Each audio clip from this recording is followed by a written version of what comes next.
Hello and welcome to Small Seeds. Today's video is going to be another garden spotlight where we highlight another amazing plant variety. Today's spotlight is shining on the Styrian pumpkin, which is what I consider the X-Men of pumpkins due to their seedy superpowers.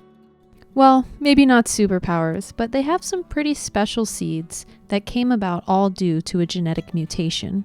Styrian pumpkins are mainly grown for their tasty seeds, and what sets the Styrian pumpkin apart from others is the fact that its seeds are naturally hull-less, meaning the seeds are not contained within the hard outer seed coat like other pumpkins and squash seeds.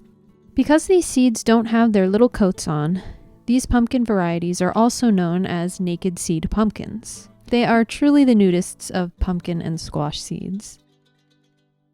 There are a few different varieties of Styrian pumpkins, including naked bear pumpkin, lady godiva, and the one in this video which is the kakai, or kakai squash. Not sure how to pronounce it, but there it is in the text. And how they came about is something I find extremely fascinating. Styrian pumpkins, like many of our most loved squash and pumpkin varieties, are a part of the species Cucurbita pepo, which is native to Mexico and some southern parts of the United States. There is evidence of Cucurbita pepo being domesticated and eaten back to 10,000 years ago and part of the diet of the Aztecs, Incans, and Mayans. At the turn of the 16th century, Cucurbita pepo was introduced to Europe, and later in the 17th century were introduced to the Styrian region of Austria, where they were grown as field pumpkins harvested for their seeds, which were then pressed into pumpkin seed oil. At this point, the pumpkins produced the typical pumpkin seeds contained in a hard white outer seed coat. Then, one day in the early 20th century, one lucky pumpkin seed farmer in Austria opened up a pumpkin to find green seeds completely naked without the seed coat around them. I mean, imagine you're a pumpkin seed farmer who has to tediously hand-shell the seeds from their seed coat before processing and pressing them into oil. This is your livelihood, and then one day you open up a pumpkin to seeds you don't have to remove the hull from. Maybe this isn't as exciting to some of you, but when I read this, I was like, wow, that is like winning the plant lottery, and all due to a genetic mutation. And the fact that this happened specifically on a farm where they grew the pumpkins for the seeds blew my mind.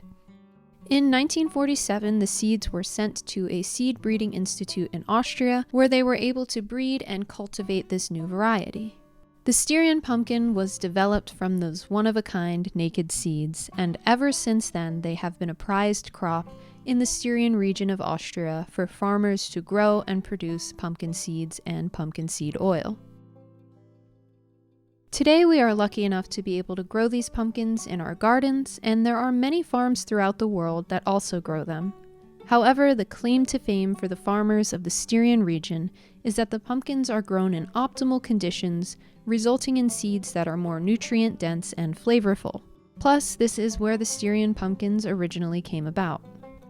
Pumpkin seeds, which are also called pepitas in many parts of the world, whether they are Styrian pumpkin seeds or not, are in general very nutritious and are rich in protein, fiber, polyunsaturated fatty acids, minerals like iron, magnesium, phosphorus, zinc, and vitamins E, K, C, and some B vitamins. They also contain carotenoids and polyphenols, which are a rich source of antioxidants. So adding some pumpkin seeds to your diet is definitely beneficial.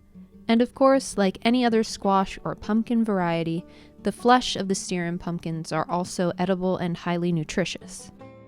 Styrian pumpkin seed oil is a prized oil in Europe, and when looking for an authentic oil, make sure that the country of origin listed on the bottle is Austria.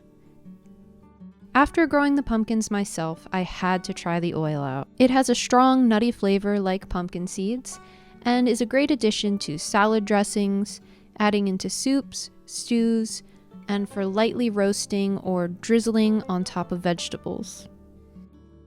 It is most nutritious when used unheated or only lightly heated. Consuming pumpkin seed oil regularly or in supplement form is associated with health benefits like promoting heart health, prostate and urinary tract health, and aiding in hair growth.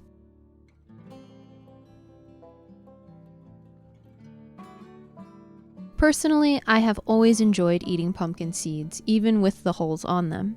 But when I saw these pumpkins in the Baker Creek seed catalog, I was really excited to try growing them. When I was a kid and we would carve pumpkins, we would clean off the seeds, throw them on a pan with butter and salt, and roast them for a tasty snack. So, from the moment I decided to grow these special squash, I was eager to roast the seeds. I ended up making a batch of garlic parmesan roasted pumpkin seeds. They were so delicious. Definitely a tasty snack by themselves, but they also went great in salads and a pumpkin and butternut squash soup that I had made. Not only are these pumpkins loaded with nutritious, delicious, hull-less seeds and edible flesh, but they are also really beautiful and can be used for fall decorating. After hollowing out some of these pumpkins and removing the seeds for roasting, I ended up making 2 of them into planters for some fall flowers, and they looked so pretty. I just added some potting soil into the hollow pumpkins and planted these black petunias within them, and then added them onto our fall display. Of course, the pumpkins eventually started to rot, but it pretty much lined up with the first frost, which ended up killing the petunias anyway. After curing the squash for about 2 weeks in our greenhouse, the rind was extremely hard, which was great when it came to using them for decoration since they lasted pretty long. However, the hard rind is definitely the only drawback I see to these pumpkins when it comes to harvesting them for seeds. Opening up the tops of these with a knife was extremely difficult. This was not as easy as cutting into the type of pumpkins used for jack-o'-lanterns. So when I do grow these again, I will have to come up with a better system for harvesting the seeds more efficiently. Perhaps using an axe to cut them open would do the trick. When I harvested the pumpkins, some of them weren't at optimum ripeness. Some of the pumpkins were the nice yellow-orange color with green stripes that show ripeness, and some were still mostly green. But once pumpkins start to blush and show small amounts of their ripe color, they can be harvested and will ripen off of the vine. So like I said earlier, I ended up placing them in my greenhouse after harvesting, which allowed the pumpkins to finish ripening and cure. Because the seeds don't contain a hull, and only a thin protective membrane, the seeds should be harvested shortly after the curing process to ensure that they don't begin sprouting inside of the pumpkins.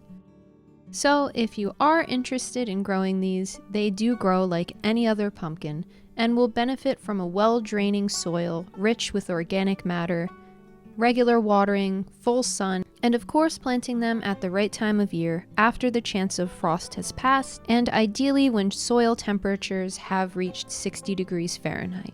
They are also susceptible to the same pests that other pumpkins and squash are, like the squash vine borer, squash bugs, and cucumber beetles. Well, there we have it. A lovely pumpkin that produces delicious seeds without the hulls, and with a really cool backstory in my opinion. That's it for today's short garden spotlight video. I hope everybody's doing well and enjoying the spring. See you next time.